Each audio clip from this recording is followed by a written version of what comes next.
صلی اللہ تعالی علیہ وآلہ وسلم سب سے ارشاد فرماتے ہیں کہ تمہارے جسم کا بھی تم پر حق ہے، تمہارے گھر والوں کا، تمہارے بچوں کا بھی تم پر حق ہے، تمہارے جسم کا بھی تم پر حق ہے، تمہارے رب کا بھی تم پر حق ہے۔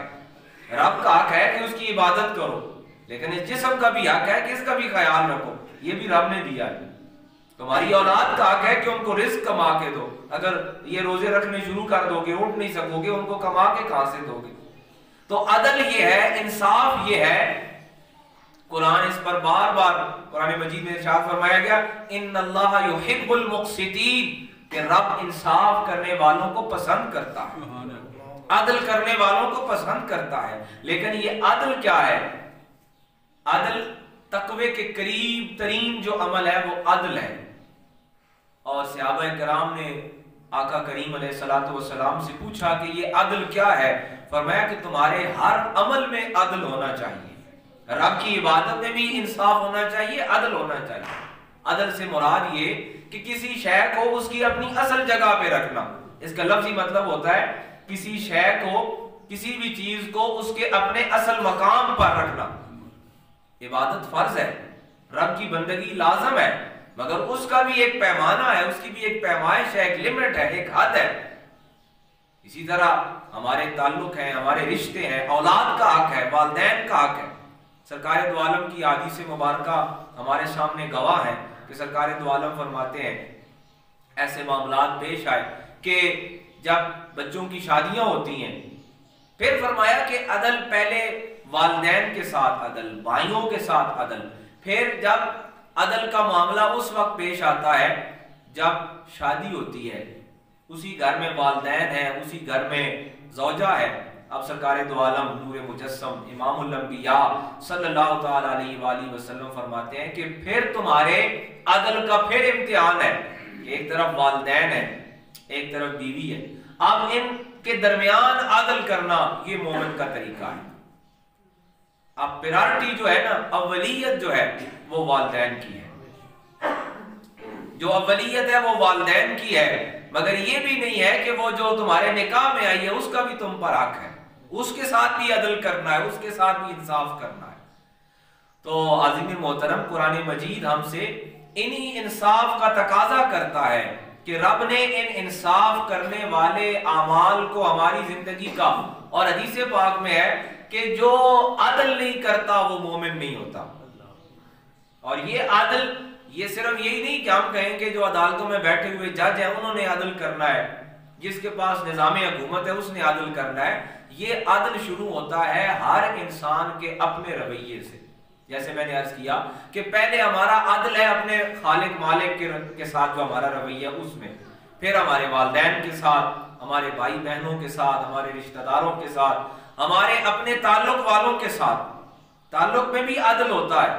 ایون کہ حدیث پاک میں بتایا گیا کہ ایک صحابی آئے، آگے کہنے لگے یا رسول اللہ صلی اللہ تعالیٰ علیہ وآلہ وسلم، قربان جائیے صحابہ کا بھی کیا ہی خوبصورت عقیدہ ہے۔ آگے کہتے ہیں اے اللہ کے رسول، میرے پاس ایک حدیث میں ہے، وہ کہتے ہیں میرے پاس ایک سرخ اونٹ ہے، ایک حدیث میں ہے کہ وہ ایک صحابی کہتے ہیں میرے پاس ایک غلام ہے، دونوں کو اگر لے لیا جائے، وہ کہتے ہیں میرے پاس ایک سرخ اونٹ ہے اور میں اپنے ایک بچے کو، اپنے ایک بیٹے کو وہ ہبہ کرنا چاہتا ہوں، دینا چاہتا ہوں۔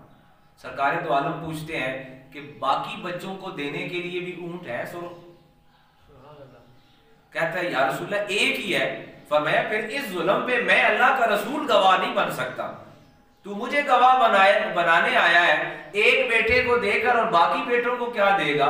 تیرے اس ظلم پر میں گواہ نہیں ہو سکتا، چھوڑ جا، تیرے مرنے کے بعد وہ آپس میں فیصلہ کرتے رہیں گے، لیکن یہ ظلم ہے، یہ عدل نہیں ہے، اس پر میں گواہ نہیں ہو سکتا۔ یا دوسری حدیث میں ہے کہ وہ کہتے ہیں کہ میرے پاس ایک غلام ہے، میں اپنے ایک بیٹے کو دینا چاہتا ہوں۔ سرکار دو عالم پوچھتے ہیں باقی بیٹوں کے لیے دینے کے لیے بھی ہے غلام؟ کہتا ہے یا رسول اللہ ایک غلام ہے۔ آپ فرماتے ہیں میں اس ظلم پہ تمہارا گواہ نہیں ہو سکتا۔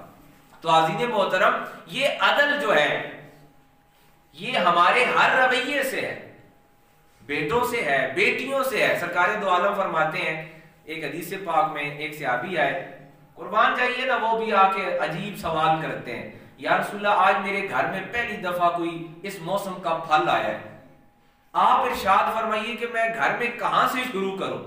سرکار دو عالم فرماتے ہیں پہلے گھر میں بیٹی کو کھلانے سے شروع کر.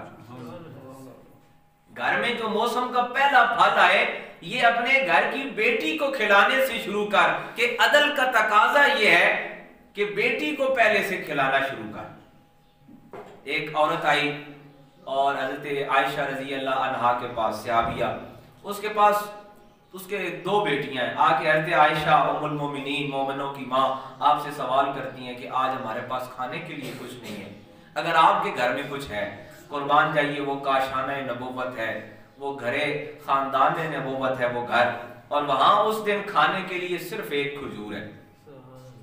سیدہ عائشہ رضی اللہ عنہ فرماتی ہیں خاتون میرے پاس ایک کھجور ہے، یہ میں تمہیں دے دیتی ہوں. اب آپ دیکھ رہی ہیں کہ اس کے پاس 2 چھوٹی بچیاں ہیں اور ایک وہ عورت ہے. اس نے وہیں کھڑے کھڑے اس کھجور کے 2 ٹکڑے کیے، ایک بچی کو دیا اور ایک دوسری کو دیا. خود اسی طرح وہاں سے چل دی. جیسے ہی سرکار دو عالم نور مجسم گھر تشریف لائے، ام المومنین سیدہ عائشہ رضی اللہ عنہا وہ واقعہ سناتی ہیں کہ آج ایک عورت آئی ہے، میرے پاس بھی دینے کو کچھ نہیں تھا، ایک کھجور تھی، میں نے ایک وہ کھجور اسے دی. اس نے اس طرح 2 ٹکڑے کر کے ان 2 بچیوں کو دے دیے. سرکار دو عالم فرماتے ہیں اے عائشہ گواہ ہو جا کہ کل بروز حشر یہ ان 2 بچیوں کی جو پرورش کرنا ہے یہ اس عورت کو جہنم سے بچا لے گا. تو عزیز محترم یہ جو عدل ہے، ہم یہ کہتے ہیں یہ عدل جو ہے نا یہ حکمرانوں کا کام ہے، یہ عدالتوں میں بیٹھنے والے ججوں کا کام ہے، یہ ان کا کام نہیں ہے، یہ ہم سارے کلمہ پڑھنے والوں کا کام ہے. جہاں پر مسلمان جہاں پر ہے وہ رسپانسیبل ہے، وہ ذمہ دار ہے، اور جس حیثیت میں ہے اس کو عادل ہونا ہے. اگر وہ عادل نہیں ہوگا تو پھر اس کا یہ تقاضا کرنا، یہ ڈیمانڈ کرنا کہ ہمارے ساتھ انصاف ہو، یہ حق پر مبنی نہیں ہے. تقاضا وہ کر سکتا ہے، ڈیمانڈ وہ کر سکتا ہے جو خود عدل کر رہا ہے. قرآن نے ہمیں یہ اصول دیا کہ وہ سابقہ کتابوں والے آ کے بارگاہ نبوت میں کہتے ہیں، امام الانبیاء کی بارگاہ میں کہتے ہیں کہ ہمارے ساتھ انصاف نہیں ہوا. حالانکہ حقیقت یہ ہے کہ کتابیں ساری ان کے پاس موجود ہیں اور ساری لکھی ہوئی باتیں ان کے پاس موجود ہیں. وجہ یہ ہے کہ وہ پہلے انصاف خود کر نہیں رہے، اور اب وہ کہتے ہیں کہ آپ نے انصاف کیا نہیں، آپ نے عدل کیا نہیں. قرآن بتاتا ہے فَمَن تَصَدَّقَ بِهِ فَهُوَ كَفَّارَةٌ اللَّهِ کہ انصاف اسی کو ملے گا جو پہلے خود عدل پر قائم ہوگا. آج ہمارا بھی یہی سوال ہوتا ہے، یہی شکوہ ہوتا ہے، ہمارے ساتھ انصاف نہیں ہوتا، ہمارے ساتھ عدل نہیں ہوتا. تو اس کے لیے قرآنی اصول یہ ہے، قرآن کا دیا ہوا ضابطہ یہ ہے کہ ہم پہلے خود اپنی زندگی میں جہاں ہیں، جس جگہ ہے، ہم عدل اور انصاف قائم کرنا شروع کر دیں. اور یہ عدل جیسے میں نے عرض کیا اپنے خالق و مالک کے ساتھ ہمارا جو رویہ ہے، جو سلوک اپنے خالق سے ہے، سب سے پہلے وہاں سے آغاز ہونا ہے.